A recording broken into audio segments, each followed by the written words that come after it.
from our perspective, two very distinct versions of the future at the Welsh Harp are happening on the North Marsh at the moment.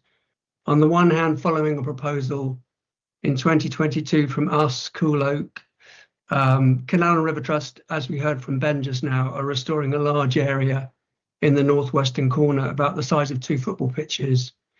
This is a really key part of the Triple SI, and it's an area that has been neglected for over 3 decades since the last meaningful restoration works.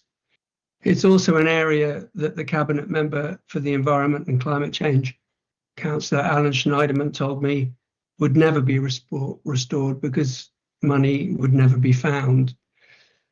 Well, in fact, Canal and River Trust have found the money, £500,000, in fact, from third-party funding. And when it's complete, as we've heard from Ben, a whole new area of the wetlands will have been revitalised. It's a remarkable turnaround for a really beleaguered area, and both Cool Oak and the Welsh Harp Conservation Group salute CRT for pushing this forward. It's transformational change and an example of proper stewardship of a Triple SI. But in contrast, the northeast side of the North Marsh, only 100 metres away, remains under threat from the as yet unbuilt Silkstream Bridge. Barratt told local residents last week the scheme is unlikely to begin until the end of 2026. But here are some things I think local residents should know and what it's going to cost them. The bridge will be a private bridge for public use. If it goes ahead, Barratt will pay for the build, but the maintenance costs will most likely come out of the service charge of Hendon Waterside residents. And they've already been paying for the upkeep of the Cool Oak Lane footbridge, whether they know it or not. And make no mistake, this new bridge is an engineering nightmare. It's almost 200 metres through wet silt and marshland. If Barratt don't run out of money trying to build it, the upkeep costs for residents will not be cheap. For a lot of people struggling with the cost of living, it's going to be simply unaffordable. Now look, the council will tell you this bridge is a symbol of regeneration, of connectivity, something to be proud of. And yet the reality is it's become a bridge to nowhere for no one. The £18 million destination redevelopment of the playing fields has been watered down to, a couple of new tennis courts, a playground and some drainage. And the new primary school that was due to be built on the estate that would have regularly used the bridge is now not going to be built. Not only is the bridge going to be unaffordable for residents, it looks like being unused too. To compound that, it's going to be unsafe. The bridge will be longer than 3 Olympic swimming pools through an isolated corner with no clear sight lines. It's an open invitation for loitering, fly tipping, vandalism, antisocial behaviour, lime bikes over the side. The planning proposal described it as a treetop walk. Has no one realised that trees in the area are rooted in silt and marsh and are largely cracked willow and just fall all the time? How long before one lands on the bridge? Would removing it come under the resident service charge? If it were me, I'd probably choose to walk along the Broadway. It's only about 3 or 4 minutes longer. We timed it, and it's arguably safer and will cost residents nothing. And lastly, I think everybody here knows really that the whole project remains deeply unethical. The bridge will needlessly destroy the northeast corner of one of London's oldest historic natural green spaces, a Triple SI, the only one in the borough, home to many protected species. Unlike on the northwest side, where CRT are now giving species a new chance, if the new bridge goes ahead, breeding wildlife on the northeast side will simply be driven out. The council may say that Natural England still have a veto over mitigation measures before a spade goes in the ground, but they will never be commensurate with the damage that's going to be caused by this bridge. So where does that leave us? The council may say they have legal and planning obligations, but they do have the statutory powers to cancel this project. Contracts can be renegotiated, legal agreements can be amended. But the fact is, practical amenity benefit of this bridge has become minimal. The council is prioritising the optics of developer-led regeneration over real community need. Optics don't justify harm or cost. A symbolic bridge that few use, that costs residents money and risks damaging protected land, can create not goodwill, but a political backlash. Do councillors really want that? Practicality and community should come first. Thank you. Excellent.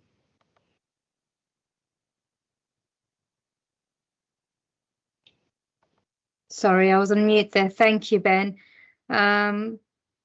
Councillors, Sherry, Matthew, do any of you want to come in on any of those comments? Yes, Alan? Yeah, thank you. Thank you, Krupa. Well, just as, I mean, I think, maybe I should start, Ben. I think it's very unfair you keep on referring to comments you say I made regarding the, the North Marsh restoration. Funding is, an issue with lots of things that affect, stuff across the council. But, there was all, so there's no, it's simply not the case to say that I wouldn't support those works. And, indeed, they are part funded through the council, through the section 106. So I just think that's rather an unfair comment. We are, committed. Well, to be honest, Alan, that committed to that Sorry, restoration. Ben, can I please ask that you let Alan finish and then raise your hand if you want to speak? Thank you.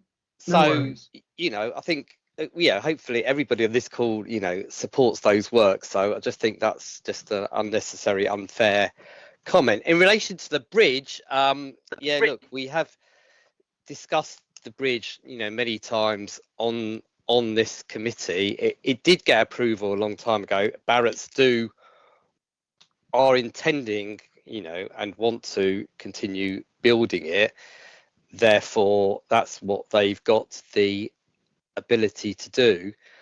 Regarding the impact, this has taken longer than I would have wanted, but I want their ecologists to discuss the plan with you and explain, the impact or, the mitigations that they say are in place and how they believe the bridge can be built without putting at risk a triple SI site, which I think again everybody nobody on this call wants to see. So I hope in the I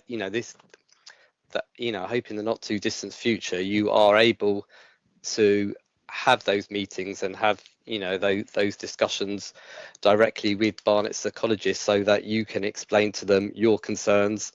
Barrett's ecologist, that's what I said, and you will be able to, you'll be able to hear those responses.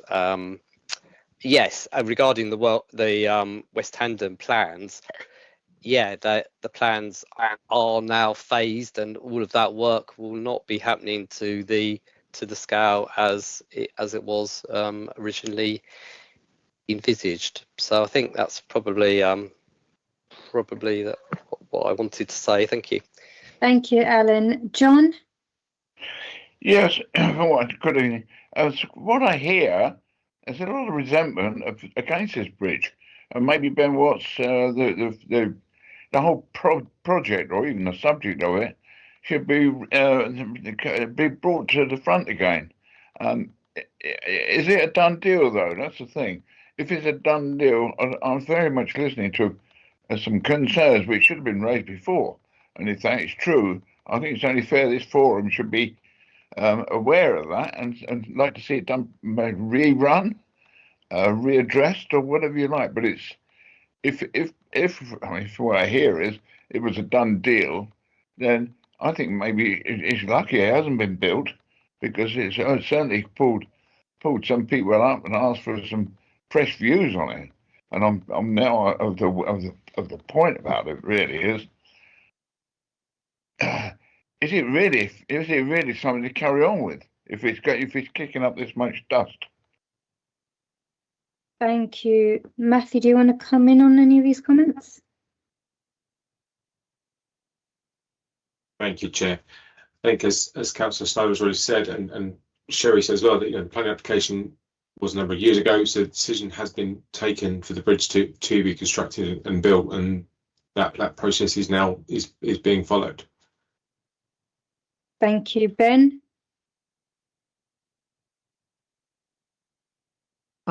Yeah, I know you're saying that, Matthew, but we all know things change. And if you want to change the situation, the council can. They can basically relieve Barratt of the obligation to build this bridge. It's a compulsory purchase of land to use that corridor through which to build a bridge, but they could quite easily relieve Barratt of the need to do it because of everything that's come to light since it was first dreamed up. We're talking 12 years ago. It's a very, very old idea. I think the damaging nature of the bridge, I think the pointless nature of the bridge, I think its lack of amenity value, I think the cost that it's going to suddenly land on residents just really hasn't been put in front of people. And you're sitting there going, oh, it's a done deal, you know, well, our hands are tied, Barratt want to build it. From what I hear, they're not that keen. And I think more what I get the feeling of is that it's kind of grandstanding from the council, saying this is all about regeneration. Look at our symbolic bridge. It's a symbol of the future. But it's not. It's a mess. It's going to be difficult to build. It's going to wreck our wetlands. The playing fields have been slashed from 18 million to about 2 or 3 million. I mean, I just don't understand why you guys can't get around a table and just say, look, it seemed like a good idea at the time, but perhaps, you know what, maybe this needs a rethink. There's always, we're not sitting here saying don't build a bridge. There's always been an option to do a much less damaging path around the north of the North Marsh. It's not rocket science. It'd be a lot cheaper as well. I just don't understand why you are so entrenched over this when we all know it could change. Thank you, Ben. John? John? You're on mute. I think they might be The frozen. screen's frozen, yeah. Okay, yeah. If it helps, maybe switch off your camera. That might help.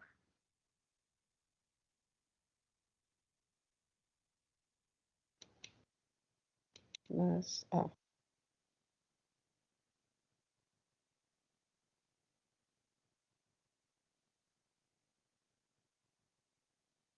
Okay, I'm going to take Diane in the meantime. Sherry, I'll just come back to you at the end after Diane. Hi. I know a lot of us, this discussion over the bridge has been ongoing for many years, before many of us were involved in this committee. I'm one of the few that was there right at the beginning and was objecting right from day one. The objections were largely on the impact on wildlife. That hasn't changed. There was discussion of an alternative route, which would greatly reduce the impact on wildlife. But for whatever reason, that was rejected. But I will stress that as my understanding at the time, that the bridge was a necessary evil, shall we say, because of the school in the development, and that it was necessary in order for them to have access to the playing fields for their sports and PE lessons, and the footpath, but the existing footpath via the A5 would just take too long, and they would lose their entire PE lesson walking there and back.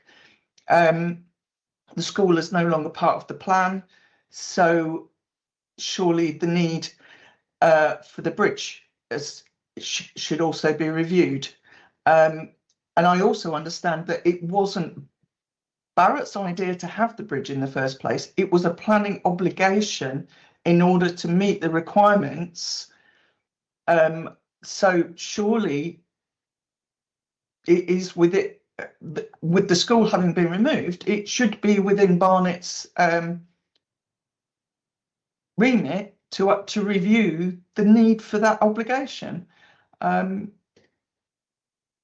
I don't understand why everybody is so determined and digging their heels in when there clearly is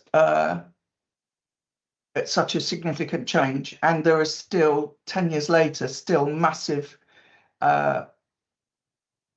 objections. And it was mentioned earlier that the residents were consulted at the time, but clearly the residents that live at West Hendon now are very different from the residents that live in West Hendon then. But even so, they still object.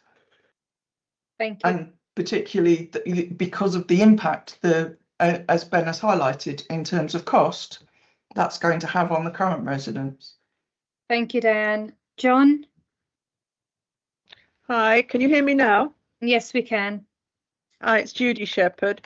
Like Diane said, I've been on the panel since they first thought of this bridge. And I agree, people have changed, and I'm very active in the local community, and I know how local residents feel about it. And we were promised last year there would be a residents' meeting to discuss it and hear the various ideas. Nothing's happened. And the people who live on the estate particularly just feel they've been walked over. So I think it would be a very good idea if someone could come up with a residents' meeting to discuss this. Thank you, Judy. Leila? Yeah, I'm speaking on behalf of obviously myself, but also I'm in an informal residents association here, the same association that recently fired Firstport, which is a management company here. I have told the residents association about the bridge, and they are fuming. They are absolutely fuming. If this bridge goes ahead, you should expect that the thousands of residents of Hendon Waterside are going to be writing letters to the council, and they're going to be messaging, and I'm not going to be voting Labour, I can assure you that, because they are already angry about the cost of their service charge. And they didn't know that we were paying for Coolock Bridge. I told them this. They don't know that they have to pay for the new bridge. They don't know any of this. They like the Welsh Harp. They don't want to see it destroyed. So you should take this into account. It's a very serious point. I will also say that a fellow resident was told by Barrett, the Barrett, unlike what Councillor Schneiderman has said, Barrett doesn't want to build this bridge. They are a house builder, not a bridge builder. Barrett told this person the Barnet Council wants to build this bridge. Let that sink in. Thank you. Sherry? Thank you. Yeah, I mean, I came to this meeting just to make sure that some of the comments and feedback does get to Barrett's, because I work on the Barrett's regeneration scheme, and I do know that there have been several meetings, and you might feel that your questions and concerns are going into the ether. So I've come for that purpose. I'm not a technical expert, so I won't be able to answer some of those questions that you've posed, but Barrett's are intending to provide the opportunity for your views to be heard. So I think that's really important to take that away. I think the other comment is that this is a part of a regeneration scheme, and the regeneration takes years. I mean, there are 6 phases currently. There will end up being a 7th phase on West Hendon. So it's one of the biggest regen schemes in the borough, and people will change. The planning process is such that a decision is made at a particular point in time, and it gets implemented years later based on decisions that didn't involve the people who were originally consulted. That is just normal standard statutory process. But that does not mean there will not be opportunities to engage on how a project is rolled out or how it's delivered. And it doesn't mean how it's utilised. But decisions can't always be revisited. Now, this project has pre-commencement conditions which need to be discharged. And in engaging with the statutory authorities, we need to be mindful that we do give them respect, that they know what they are talking about. So Natural England, for example, and LBB ecologists are here to preserve the natural world. So we do need to give them due respect, but that does not mean that the community don't have a view and don't have concerns, and we need to try and get the balance right.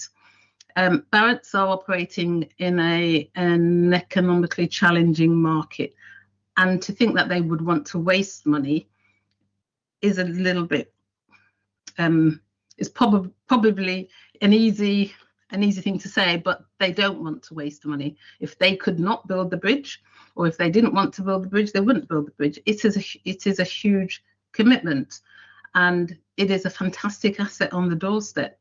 And I don't waffle, but there are lots of things that need to be considered, and obviously this is the forum to consider them. Really, that's all I have to say. Thank you. Thank you, Sherry. Ben, I'm going to take one final comment for you, and I'll let any of the officers round up if they need to. Sherry, I understand that you're Senior Projects Manager, is that right, for regeneration? I mean, if so, I'd just love to hear why you think there is still an argument for this bridge, given everything that I outlined earlier on, with so much that's fallen away, with so much new objection. You said that the Natural England were involved at the beginning. I mean, I've read through all the documentation. They weren't really. They made a couple of desktop visits, and then they made one in August when they couldn't have got in there anyway because it's all overgrown. And there were officers at Natural England who wrote letters at the time objecting to this. And I do feel that there was a bit of steamrolling that went on at the time to get this bridge to go through. And I got Tony Juniper down a couple of years ago, head of Natural England, and explained to him what was going on. And he was shocked, and he just thought, you know, how has this been allowed? I think I agree with Diane. I don't think there's been nearly enough open debate about this. Layla is clearly pointing out that local residents are up in arms about this now, about potential costs that are going to land on their doorstep. You know, I want to be friends with you all. I like you as people. I want to get round a table and solve this, because this doesn't have to go ahead. You know, it's not really providing a practical amenity anymore. It's causing a lot of damage. It's going to cost a lot of people a lot of money. And you do have the statutory powers to stop this or change it. I just don't understand why you're so stuck. I don't think, Chair, I need to comment really, other because I'm not an expert, as I said. So it's you know, I'm here to ensure feedback is provided, and that's the context within which I'm speaking. Nothing more than that. Thank you. Matthew or Alan, are there any further comments or anything else you'd like to add? No, thank you. Well, just to say, we do need it, you know, Barratts do need to have that meeting so that, you know, these concerns can be directly addressed with them. You know, regarding people in Barratts not wanting to proceed, if you know, they need to write to the council if that was, if that, you know, if they say that is their position. But I think they do need, you know, they do need to meet with you. And I think you know, I've been keen on this meeting for a long time, that you know, that people here on this call get the chance to directly put their concerns to their ecologists, and for them to be able to directly address the, you know, the concerns that you are raising. And yeah, I hope that can happen. Thank you very much, Alan. Thank you all very much for your comments and feedbacks today. Thank you to the officers for your responses. Thank you to everyone who has joined, and I will see you at the next meeting in March. Have a great evening, everyone. Thank you. Thank you. Bye, everybody. Thank you. Bye. Bye, everyone. Thank you. Bye. Bye. Thank you.